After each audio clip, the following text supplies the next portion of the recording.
بسم اللہ الرحمن الرحیم۔ بغداد کے ایک گاؤں میں ایک نیک صورت نوجوان رہا کرتا تھا، جس کی نیک خواہشات اور خوبصورتی کی ہر کوئی تعریف کرتا تھا۔ اس کے ماں باپ بچپن میں انتقال کر گئے تھے۔ مسجد کے مولوی صاحب نے اس کی تربیت کی تھی۔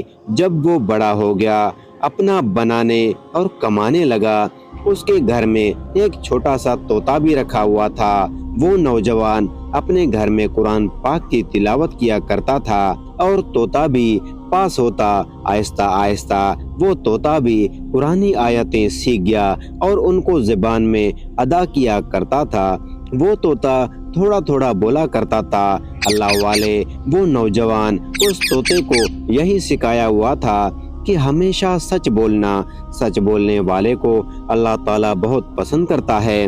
اس کے گھر کے پاس ایک طوائف کا گھر تھا۔ وہ طوائف بہت ہی خوبصورت تھی۔ اس طوائف کی ملازمہ نے ایک دن اس طوائف کو کہہ دیا، باجی آپ کے حسن کا پورا گاؤں دیوانہ ہے، مگر ایک نوجوان ہے جس نے کبھی آپ کو نظر اٹھا کر نہیں دیکھا۔ وہ نیک اور شریف انسان ہے، مسجد سے سیدھا گھر آتا ہے اور گھر سے مسجد تک اس کی رسائی ہے۔ وہ طوائف عورت کہنے لگی، یہ کیسے ہو سکتا ہے کہ میری خوبصورتی کو دیکھ کر بڑے بڑے شریف بھی اپنی شرافت بھول جاتے ہیں، گناہ کر بیٹھتے ہیں۔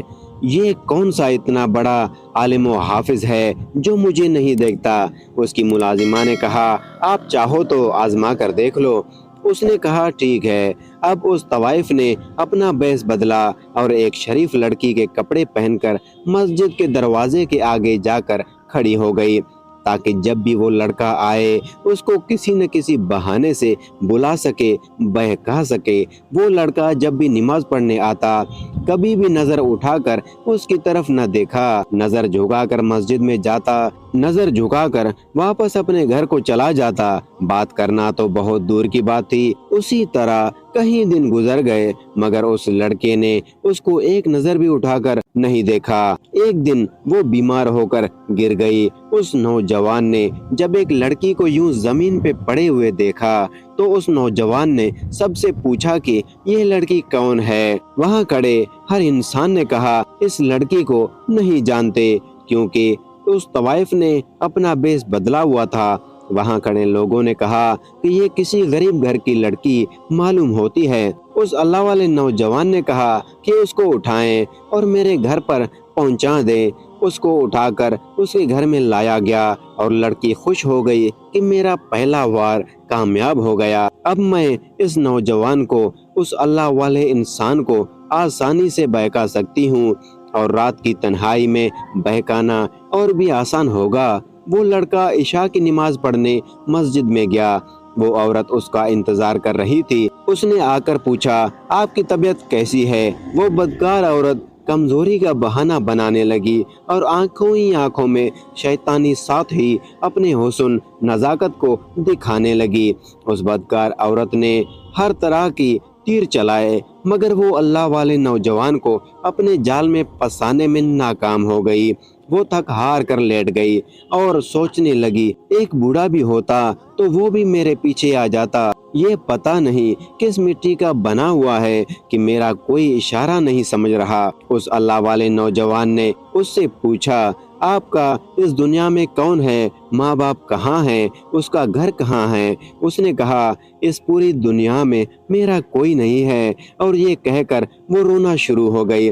اس اللہ والے نوجوان نے جب یہ سنا تو اس کو بہت دکھ ہوا اور اس کو کہنے لگا کہ آپ میرے لیے غیر ایک محرم ہیں اور آپ کا میرے ساتھ رہنا ٹھیک نہیں ہے۔ اس بدکار عورت نے جب یہ سنا تو کہنے لگی، میں کہاں جاؤں گی؟ اس نوجوان نے کہا کہ آج رات آپ میرے ساتھ یہاں ٹھہر سکتی ہیں، مگر صبح آپ کو جانا ہوگا۔ یہ سن کر وہ بدکار عورت کہنے لگی کہ کس طرح اس سے گناہ کرواؤں، مگر پھر بھی وہ تھک ہار کر ہر لحاظ سے ناکام رہے۔ صبح اس اللہ والے نوجوان نے مولانا صاحب سے مشورہ کیا کہ ایک غریب عورت میرے گھر میں رہ رہی ہے، میں بہت پریشان ہوں، کیا کروں؟ مولانا صاحب نے کہا، اگر اس کے پیچھے کوئی نہیں، غریب ہے، لاوارث ہے، تو پھر تم اس سے نکاح کر لو، نوجوان ہو، آخر شادی تو کرو گے۔